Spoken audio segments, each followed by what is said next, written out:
welcome to Recovering Through Highness. We're the only podcast out there that promotes highness, but to remain high for the rest of our life is the only way to do it is to be clean and sober.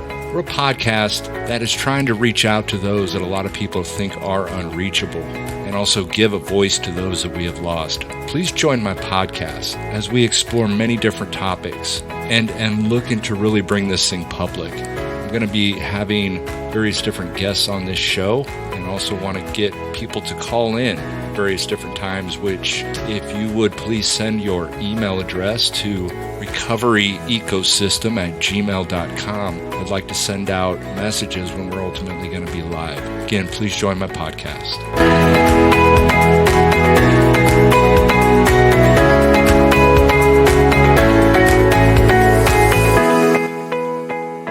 You may have read that I killed that motherfucker when I woke that early morning in 2002. That lifeless body that I saw was someone who was barely recognizable, but I knew him, or at least I thought I did.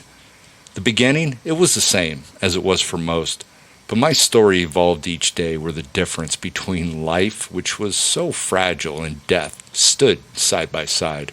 Not considering anything beyond today because tomorrow never comes, and as Janis Joplin said, it's all one big fucking day, man. The story that I'm about to tell has never been told because a shroud of secretiveness tries to protect the guilty while the blame is spewed onto the innocent. Evil does exist as we explore the morally reprehensible and infliction of discomfort, repulsion, and harm. My hate for the world had altered my perception of reality and molded me into a deceitful, callous, and hostile individual who mastered the art of manipulation by using a charm for personal gain and personal pleasure. My disregard for right and wrong, lack of empathy, and failure to consider the negative consequences of my behavior, it made me dangerous. Love and fear, they were of no importance. Feelings were a hindrance in fulfilling my goal of survival. Day after day, week after week, and month after month, I had only one interest, and that was to remain in control and never back down to new opportunities. The tool which I later realized as an illusion was the apple from the tree, or the temptation and pure evil that we called shit, meth, or dope. That wasn't what I was actually addicted to, but it was instead adrenaline. And adrenaline was manipulated by the drug. Combine that with my nightly escapades of burglaries and the daily purchases in stores, where I acquired tens of thousands, if not hundreds of thousands of dollars of merchandise. I offer a warning to those that are easily offended. I'm going to bring you into the mind of an uncontrolled person who would be your best friend today, but your worst enemy tomorrow. It's a world that may seem unreal, but as true as I can recall. These unheard stories are not designed to bring hate to the afflicted, but instead to remind us all that control by the individual is lost, as Dr. Jekyll becomes the horror that is found in Mr. Hyde. That potion has thrown all of his integrity, values, and morals into the trash, and what you're left with is a starving menace who is seeking out the resources to maintain a habit that's truly believed to keep them alive. Nothing is above survival, and the mind becomes imprisoned in a nightmare with no escape. It was confidence, pleasure, intuitiveness, creativity, and lack of fear that got me started. But I could never imagine where it was going to take me. Residential and commercial burglaries became the norm, and each night I would break into houses that were many times occupied with sleeping tenants. I would slowly, quietly, and without fear, I'd walk into homes seeking information that I could use the next day. It was around 2 a.m. one morning when I saw an open garage with the door that was leading into the house open as well. I slowly walked by the house and could see that the lights were off, but I could hear snoring that was coming from inside. I walked inside, up the stairs, and I could see a lady's purse in the room that was lying on her nightstand right beside her head. Fear had no place. I walked next to the bed, I grabbed her purse, and I returned to a nearby townhome I was staying at. I took a single credit card, and I left the cash because the purchasing power was way higher potentially than the $80 that was in her purse. Taking both could have resulted in the cancellation of her card. Now you may wonder why it mattered since I took the entire thing. Well, I didn't, because I took the purse back, I placed it exactly where I'd found it on her nightstand, right next to this sleeping woman. These types of activities, they caused an adrenaline that superseded the high that I received from the drug. And this is a glimpse of what my life was like. You know, it's important as a drug dealer to not remain in a place too long. And moving from one hotel to another was a frequent activity. This game that I played, this game of cat and mouse, hide and seek, this allowed me complete control to remain hidden, so I could choose to reveal my location to those that seek. You know, money was no object in this catch-me-if-you-can life, because the majority of things I needed that cash could buy, I could acquire through stolen credit cards, credit card numbers without the need for the actual card, and checks that I could print. The operation I had consisted of a computer, Photoshop to make IDs, which allowed me to be anybody I wanted, laser printer with magnetic ink, credit card reader, writer, and a very valuable piece of equipment where I could punch any credit card number onto a blank card. Manipulation was my art, and I mastered this. It is easy to manipulate if you know what is important to people, because you can play on their agendas. Agendas allow inconsistencies, hypocrisy, and even being caught in lies if you remind them of what is important to them. Not knowing your target becomes trickier, although a simple go-to is their emotions. Fear, sadness, guilt, or regret can allow you an opportunity to mislead without needing proof or complete facts. Nothing is impossible if you're all in and confident in your ability to prove your argument through logical fallacies. Calling a retailer as a CEO of a made-up company and purchasing very expensive equipment with corporate checks of accounts that didn't even exist became a norm. All you needed was a driver's license number that hadn't been flagged as a bad check writer allowed these transactions, since the machines that scan the magnetic ink on checks, they didn't actually verify the account. Places where employees were paid on commission allowed a certain amount of leniency, and an impression of wealth by my character could help seal the deal. Personally picking up the items required the check and a form of identification, but the real high came from the end of the transaction, when the worker would shake my hand, thank me for the business. No, thank you. I purchased large amounts of drugs with materials that I would get for my dealer instead of cash. I could spend days breaking apart Donald Trump's arguments, as they are manipulative, dishonest, and fallacious, but they work on people who buy into his agenda. Evangelical Christians have to pretend or to turn a blind eye to about 75 to 80% of what he says or does, because he is not a great example of what the Bible teaches as the way you're supposed to live. He is rude, he's dishonest, hateful, judgmental, angry, and above all, narcissistic. He doesn't attempt to correct people who claim that he is like the second coming of God. Trump worships money. This would be an idol. And if we were to look at that from just a logistical standpoint, what does the Bible say about money? It's easier for a camel to go through the eye of a needle than for a rich man to go to heaven. Trump worships money, and he's greedy, and he's defined that, and he's stated that greed is at the top of his list. In 2016, he boasted about his greediness as if it were a virtue. He said, I like money. I'm very greedy. I'm a greedy person. I shouldn't tell you that. I've always been greedy. I love money, right? And so he's ultimately bragging about his greed. And again, if you look at the Christian standpoint, what are the 7 deadly sins? One of them is greed. Some Trump supporters are going to argue this. And if they truly believe that I am wrong, then you are an easy target of manipulation. Getting hotel rooms were a little trickier because checks are useless. And I wanted to make sure that the credit card I would be using wasn't run during my stay. So if a card was canceled for fraud while I'm in the room, I could obviously get a nice visit from law enforcement. My standards were high sometimes, and I enjoyed staying in suites that were sometimes very expensive. This took planning, and I wanted to be able to get the room without the actual card and only the number. How is this done? Well, an appeal to emotions have been the most effective and useful argument, and this is how it would go. To give a little backstory, I would call and I would acquire the name of someone who was staying in the hotel in the past and use something that couldn't easily be verified, such as leaving something in the room to praise the hotel. I would go way out of my way, since this wasn't necessary, strictly for the thrill. Since I'm using the name of someone who has stayed at the hotel, I could not provide the same information they had on file because I may not have had it. So I would need to be another person that I was sending to the hotel. So here we go.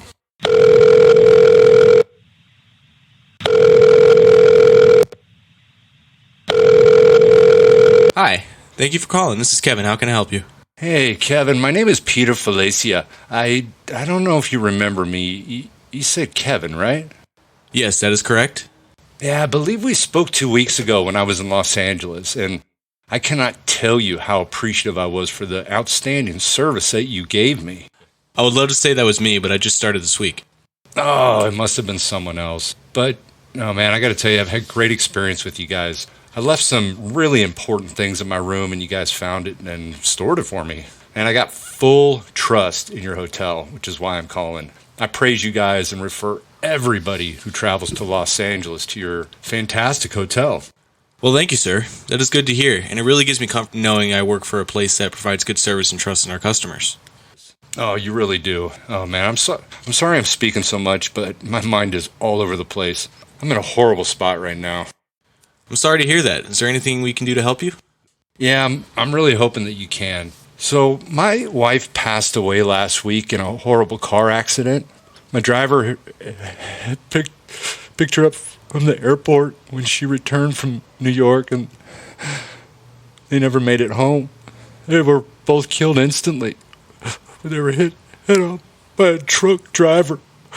Oh my God, I'm sorry. I have such a hard time talking about it. I'm not married, but I can imagine losing someone that I was so deeply in love with, as it sounds like you were. Yeah, we were high school sweethearts and had been married almost 25 years.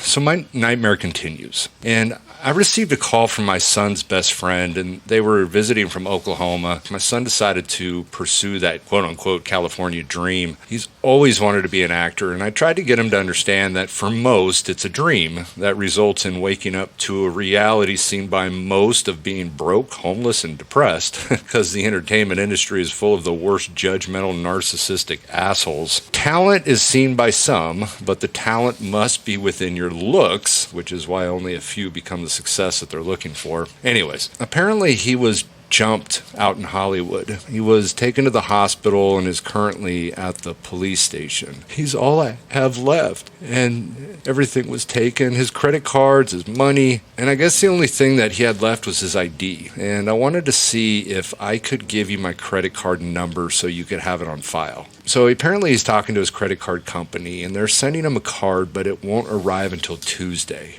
And I know this sounds really weird, but I would prefer that you not tell him that I spoke to you guys, because he was so adamant that he wanted to do this on his own. He doesn't even know that his friend called me. And his friend is telling my son that he's calling his father to get a room, but doesn't want it to be charged and prefers to pay for it once he gets his credit card. He's really in that whole independence thing. And does that make sense to you? Yes, I understand. The problem is that this doesn't accept credit cards over the phone. They have to be in possession upon check-on. No, I understand completely. And your hotel is the only one that I even felt comfortable asking this question. It's kind of embarrassing. And I was really hoping that an exception could be made in this state of emergency. And I'd never ask of this in any other situation. And I'd be willing to pay extra once my son checks out if you'd like. I just want him to be safe and also allow him the freedom and feeling that he succeeded in his journey even if he doesn't make it as an actor. I understand. Please let me put you on hold so I can ask the manager. That would be great. Please hold. This whole story is a lie, but I am attempting to win an argument, especially in the absence of factual evidence, and I'm appealing to pity to argue the need for my son, who doesn't really exist in this scenario, to be allowed to stay in a hotel by breaking a rule set by their policies, because my wife, who also doesn't exist, was killed, and now my son was beaten up and lost everything. Nothing in my story offers any validity to allow someone to check in a hotel with a credit card over the phone and not run the card because the made-up person will pay on Tuesday. It's currently Friday, and my last would stay until Monday, when I would suddenly disappear. Has this scenario worked? Let's find out. Hello, sir? Yes? I spoke to my manager and explained your story as it happened. He is so sorry for your loss and could really empathize because his wife passed away last year. His son also has followed that dream and would really like to help you. He told me just to get your information, and I understand you stayed recently, so I can find you in the system. We will also need your son's information and your credit card. We won't charge it, but just in case something happens, if he doesn't provide the card on Tuesday, we will charge your card. Oh, thank you so much. Hey, do me a favor. Put him in the nicest suite that you have, and on Tuesday, charge him and the normal fee, and then charge my card for the difference. I want him to be comfortable because apparently, he has been bruised up a bit and is sore. Yes, I could do that. What is your name and address? I'll give you my son's information, my credit card and zip code, so it's safer from this getting out because I know you're not always there. That sounds good. I agree. It's our secret. Let me put you on hold for a second while I help this customer. Yeah, no problem. Did this actually work? Yes, it did. My tugging on their emotions caused them to lose track of any interest for actual facts. Now, since you and I can say anything, a great manipulator will need to back it up with a simple visual that will confirm the story as being factual. How's this done? I need some bruising, or a couple punches to the face will do. Wrap my arm in a sling, tear my shirt, ruffle my hair, create an Oklahoma driver's license with the name given by my father. And then I'll walk in with a limp because I recently had the shit beaten out of me, and voila!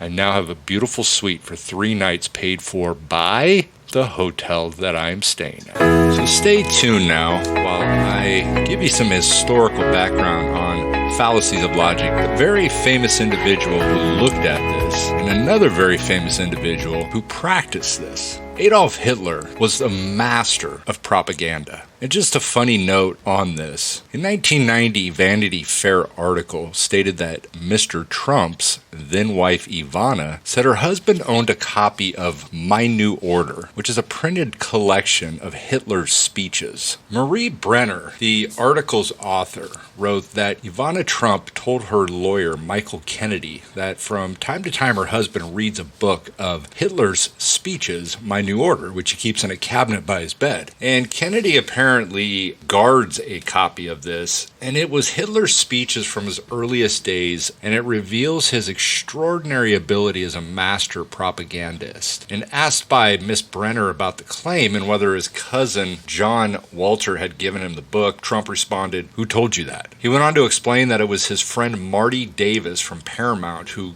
gave him a copy of Mein Kampf and stated that he was a Jew. Mr. Davis told Vanity Fair, "I did give him a book about Hitler, but it was My New Order. Hitler's speeches, not Mein Kampf. I thought he would find it interesting. I'm his friend, but I'm not Jewish." So to look at a manipulation in the story, so if Donald Trump reiterated the fact that he was a Jew, it would make it less important or damaging for him to own a copy of My New Order. So there was a great Western philosopher, and I'm sure a lot of people have heard this name, Socrates. And Socrates taught people by playing ignorant. And he proposed an idea that to gain knowledge, we have to first understand that we lack knowledge, or in other words, are ignorant and can be learned by sets of questions in conversations with others. And this is what became known as the Socratic method. This is taught a lot in law school. The principle of the Socratic method is that students would learn through the use of critical thinking, reasoning, and logic. Now, this technique involves holes in stories and then patching them up. And so in law school specifically, a professor will ask a series of Socratic questions after having a student summarize a case, including relevant legal principles that are associated with the case. Now, professors often manipulate the facts or the legal principles associated with the case to demonstrate how the resolution of the case can change greatly if even one fact changes.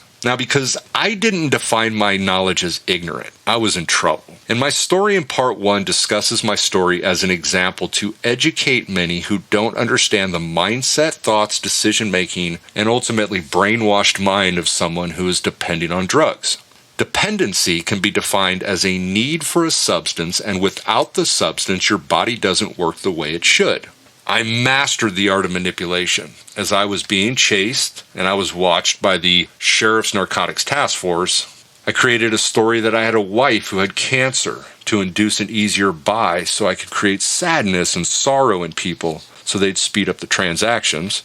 I was even able to avoid getting a speeding ticket by a police officer because I learned the ability to cry at will with horror stories, and one of them was I created a story where my son was killed in a car accident about 8 hours earlier, and I was able to sell the police officer on my immediate need to leave to keep him from running my license because my license was actually suspended. And it worked. Each story that I created was in such detail. Now, I want to tell a quick story. I had 11 years clean and sober. After my relapse, and I want to explain that I was working for a drug and alcohol treatment program, I had to figure out a way to keep my job after making that decision to use. Now, we talk about how we can ultimately manipulate other people, but the most dangerous and the most damaging is when we ultimately manipulate ourselves. After having 11 years clean and sober, I convinced myself that I'm older, I'm smarter, I can handle it, and it'll be different this time. Sadly, I was mistaken. But the reason I bring this up is I want to talk about a scenario in which I was able to manipulate my employer, and again, this is a drug and alcohol treatment program, that I was not using drugs. When I use methamphetamine, I quickly lose weight. And I had to figure out a way to play that off. So I identified a scheme in which she was convinced that I was using. And the scheme that I used was to declare, and not from myself, that I had a medical condition that was ultimately cancer. Now, I had to play a story where I created a doctor, and this doctor wrote a letter that he faxed, hypothetically, to my employer. In this letter, it stated that he did not want my employer to inform me that he had written this letter. This letter identified a prior job that I had lost, and because I was too proud to identify any of my medical information to my employer, that this doctor was attempting to not allow me to lose my job. I created a fake voicemail message that informed the employer to call this doctor. So when this employer called this doctor and left a message, it just stated that this is Dr. So-and-so, please leave a message, and my employer did leave a message. I then informed my employer that I had learned that this doctor had sent a message, and I was very upset about this with confidentiality. And the whole reason that I did this was not with any concern that I was going to lose my job, but I did not want this to affect the potential for me to get another job at another employer. This doctor story worked. It put enough skepticism or doubt in my employer's mind that I was using drugs. I used to think I should have been an actor as I learned these skills to express an outward image that wasn't anything close to my real self. Time became my enemy with drugs because it became harder to stay focused. My tolerance forced me to use more. I was an IV drug user, and I ultimately reached a place where I was injecting over an 8 ball a day, which equates to about 3.5 grams. Now, my intense adrenaline seeking and the amount I was using became difficult to find veins, and on top of that, I had a very shaky hand, which forced me to miss or push through many of my veins. My mind was becoming foggy, and I was forgetting many details, and I was carrying less, which made it easier for the police to track my moves. Now, the common saying that we talk about in recovery is to live one day at a time. Well, that's how I lived when I was using. I lived one day at a time. I never thought about tomorrow. Ignorance and failure to consider anything beyond today was what nearly killed me. Drugs eventually destroyed all of those qualities that I had gained. Pleasure was gone, and dependency forced me to continue that if I wanted to be able to do anything. Nothing worked, even close to right, unless I was using the substance. So why am I telling you this? To promote another common saying, and to lead me into what I'm ultimately want to talk about, which is, you can't bullshit a bullshitter. While clean and sober today, I remember those abilities. I also remember the reasons for the manipulations, what to say to get what I want. Now, I'm not proud of anything that I did during that time, but I have transformed that knowledge into something that has helped me, and it helps me to help others. I can read through people, and I can truly understand logical fallacies from experiential knowledge. And I thought it would be good to look at some of this. So we're going to look at what a logical fallacy is to start with. And a logical fallacy is a flaw in reasoning. Logical fallacies are like tricks or illusions of thought. They're often used by politicians and the media to fool people. They're usually lumped in categories. And the first category that you have is you have what are called formal fallacies. And a formal fallacy is when a conclusion doesn't follow the premise, and is also called a non sequitur, or a conclusion having nothing to do with the initial claim. I see these arguments regularly by individuals in recovery. Logical fallacies, again, are used to manipulate, and sadly they manipulate the ignorant. or the uneducated individuals. And the first one I want to mention is what we call an appeal to probability. Now, this is a statement that takes something for granted because it is probable or possible. The 12-step program states that if you don't get a sponsor, work the steps, or go to meetings, you're going to get loaded. So this is saying that the 12-step meetings, the sponsors, and the steps keep people sober. Therefore, you are going to get loaded if you do not do these things. And that's an appeal to probability. Trump uses this. Trump uses this fallacy and a few others with single statements that he makes. And sadly, as I have said, searches for the easily manipulated individuals to create some form of uprising. A good example of this is that judge that was overseeing one of his cases. And what he had said was, this judge is giving unfair rulings. Now I say, why? Well, I want to. I'm building a wall, okay? And it's a wall between Mexico, not another country. And this is an example of an appeal to probability, because he's basically saying that this judge, even though he was born in Indiana, has a Mexican heritage. And because Trump is building this wall, that he is going to give unfair rulings because of his heritage, which is an example of appeal to probability. So the probability is that he's going to be unfair. Now, the reality being is that he may not be getting the rulings that he wants, but does that necessarily say that it's unfair? No. And so that's an appeal to probability. Another formal fallacy is what's called bad reasons fallacy. And I'm not necessarily going to give examples for each of these, but bad reasons fallacies is a conclusion that is assumed to be bad because the arguments are bad. Another one is what's called a masked man fallacy, which is also known as the intentional fallacy. And this involves a substitution of parties. So if the two things that are interchanged are identical,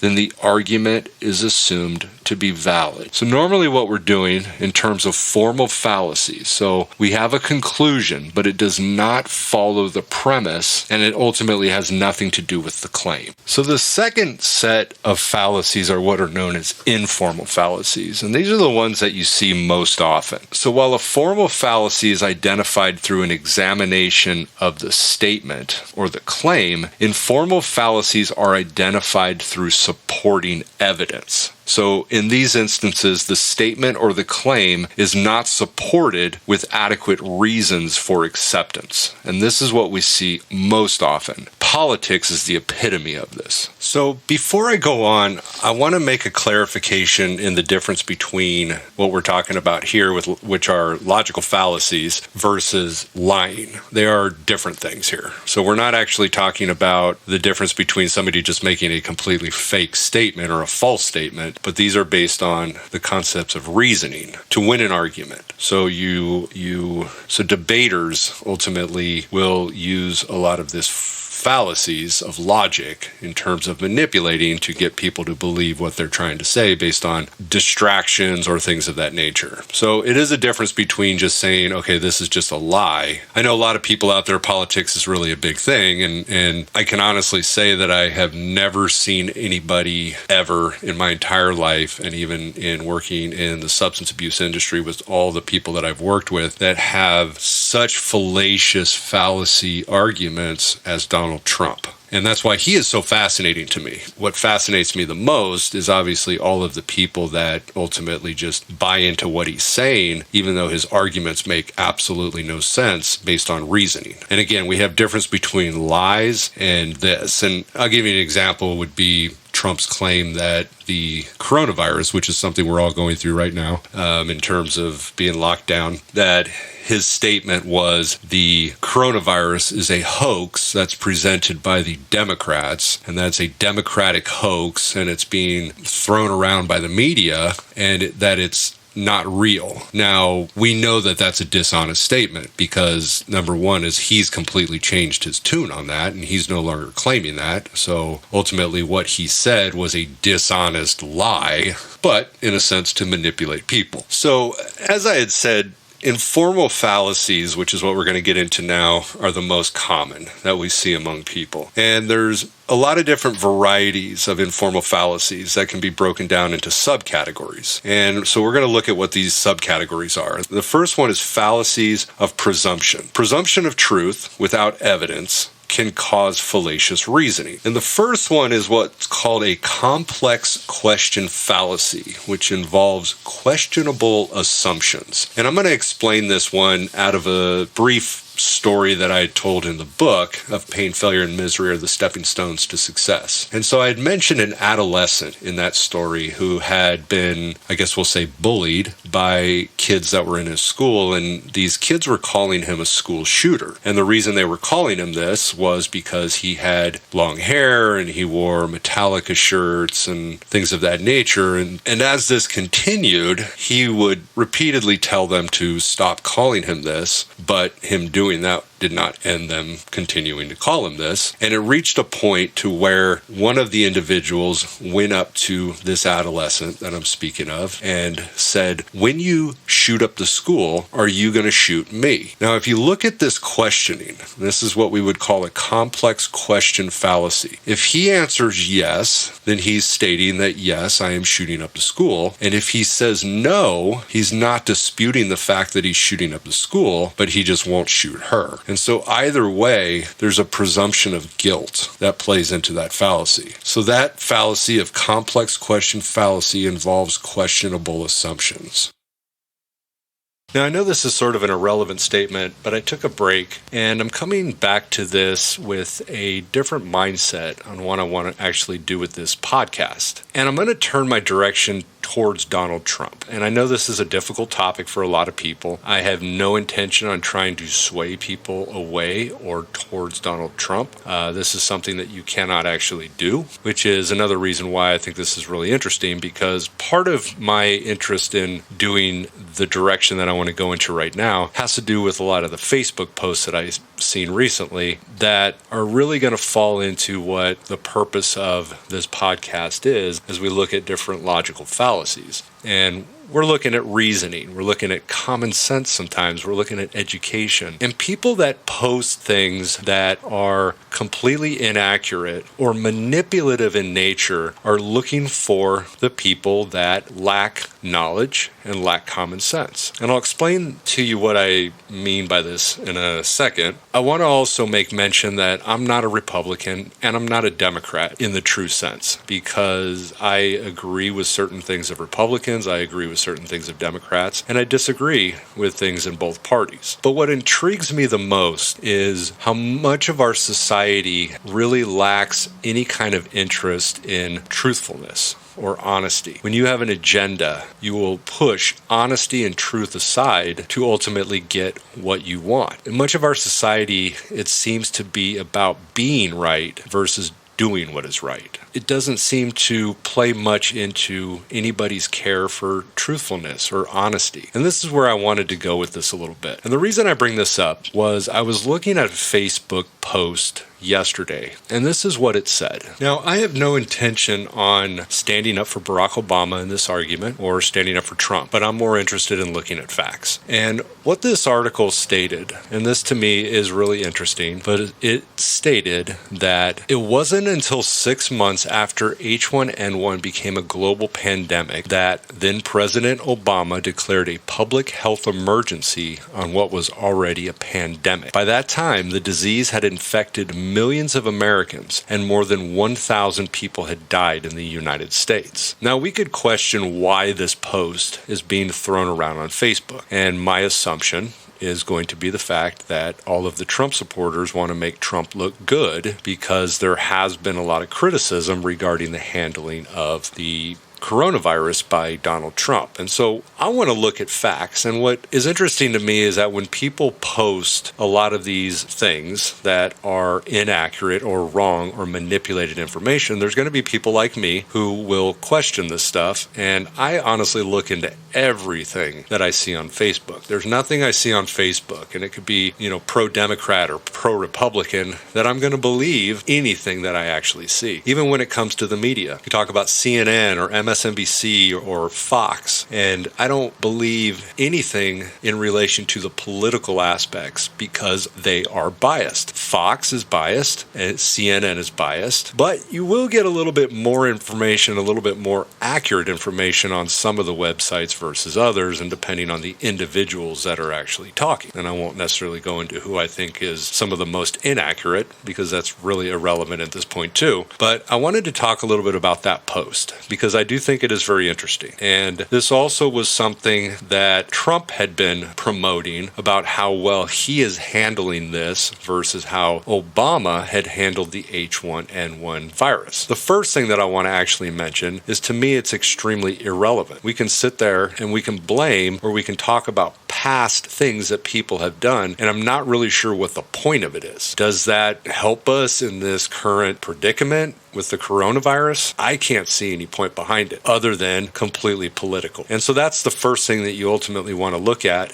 is why are these things being floated around? So now let's actually look at what the facts are. And this is what I actually find very interesting. And you can actually go to the CDC's website and you can find a timeline that outlines the events and the time frame that it happened. And so first of all, when you're floating something like this around and you want to ultimately use it as an argument to make a valid point, you want to make sure that it's not on a legitimate source to where you can validate this information. I'm just trying to help people to learn to lie a little bit better. So the H1N1 virus, it was originally the swine flu, and it was really serious. And from April 12, 2009 to April 10th, 2010, there were 60.8 million cases of the swine flu, 274,304 hospitalizations, and there were 12,469 deaths. And this can be confirmed by the CDC. Now, Obama and his administration had issued 2 emergency declarations.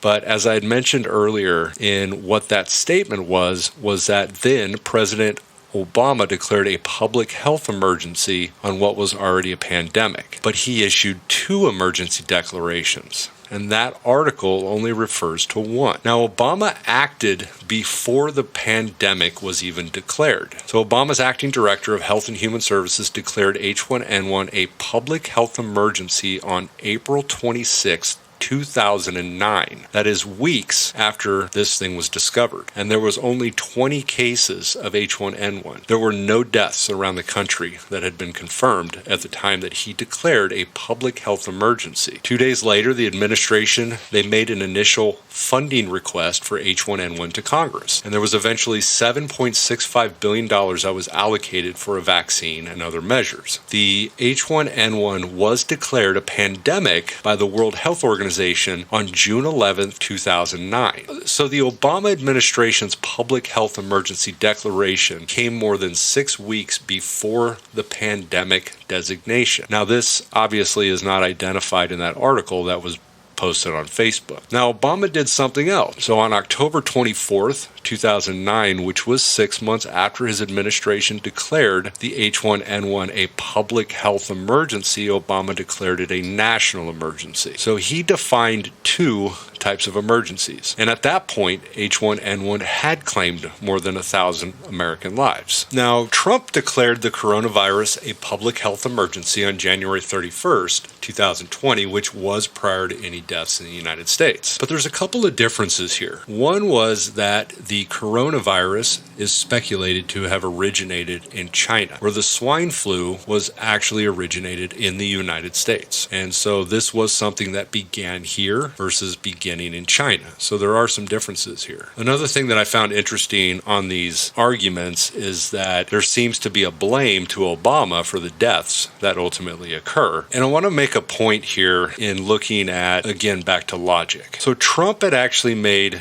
mention, and I think this really kind of works against what the ultimate argument in blaming Obama for this stuff is, that he claimed that 35,000 die a year from the flu, and we're looking at this coronavirus as being in very small numbers. He was identifying it as being politicized by the Democrats, as being much bigger than it actually is, because again, 35,000 die in the United States of the flu. Now, I want to take you back to what the H1N1 is. The H1N1 is the flu. It's an influenza virus. And so if you want to look at numbers and you're going to basically state that this isn't that big of a deal because we typically have 35 and maybe more thousand that die of the flu compared to this coronavirus, so it's not that big of a deal. Well, the H1N1 was a form of the influenza. The other difference being that the H1N1 was killing kids and younger people versus the older people. The theoretical belief on that is that the older and the elderly had been exposed at some point in time in their lifetime to a form of this H1N1 virus, so their body was able to build an immunity to this,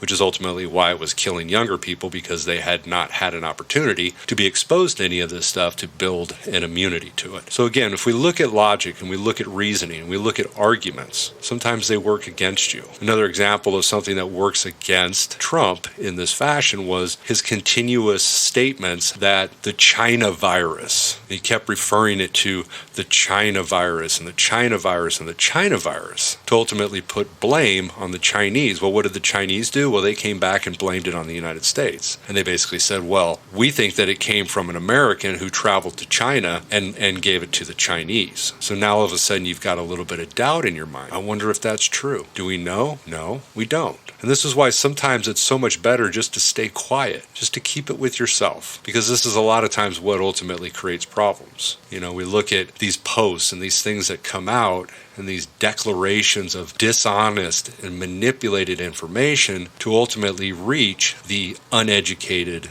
and the easily manipulated individuals out there. So anybody that sees these articles of things of this nature and they post a thumbs up, you look like an idiot if you actually ultimately look into this information. And I'm trying to be a little bit blunt here because I hope that maybe if somebody listens to this and they can kind of go, okay, wait a minute, maybe I don't want to look like an idiot, so maybe I'll look into it. Maybe you'll give a thumbs up to it later if you find out that it's actually accurate, but don't be an idiot. Look into this. So we're going to come back to the logical fallacies. And I want to introduce everybody to one that Trump utilizes the most to reach the ignorant. And this is a fallacy, and it's called argument from authority. And I love this fallacy because this is the epitome of Trump. This is only a fallacy if the person does not have the authority that they need to make the claim that they are making. All right.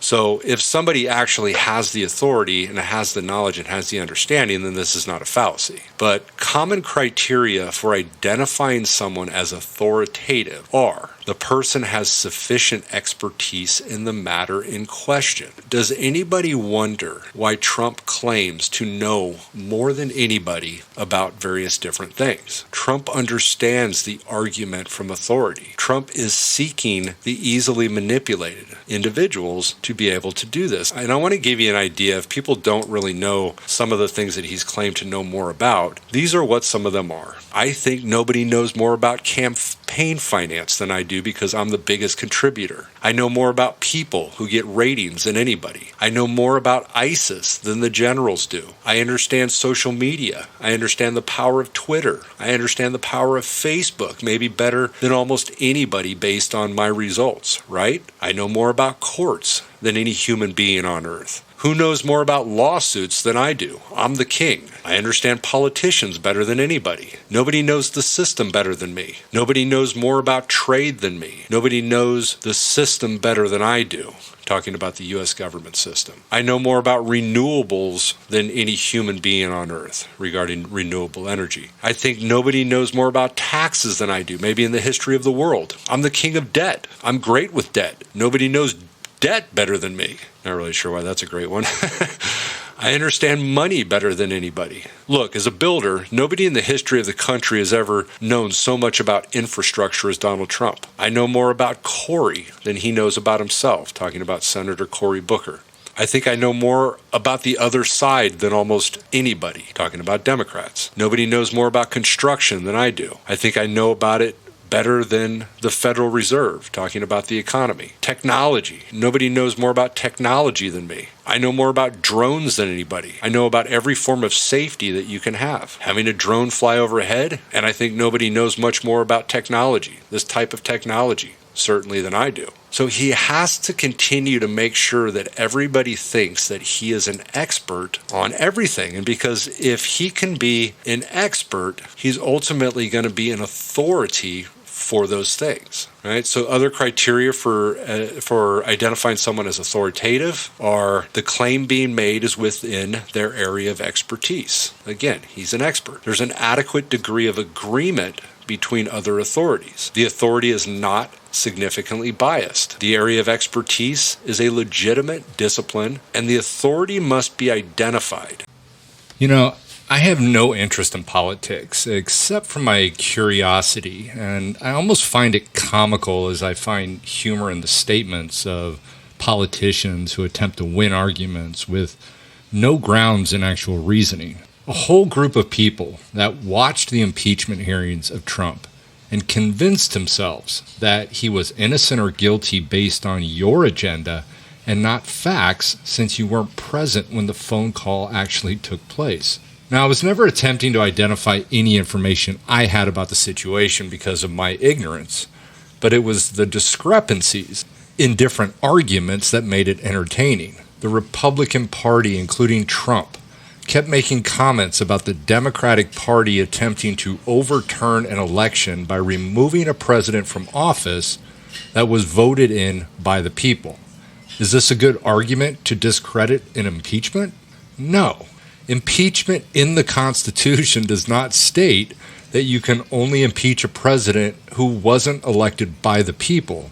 Since the president is elected by the people and for the people, then this clearly must be a manipulation to rile up the uninformed, uneducated, and easily manipulated.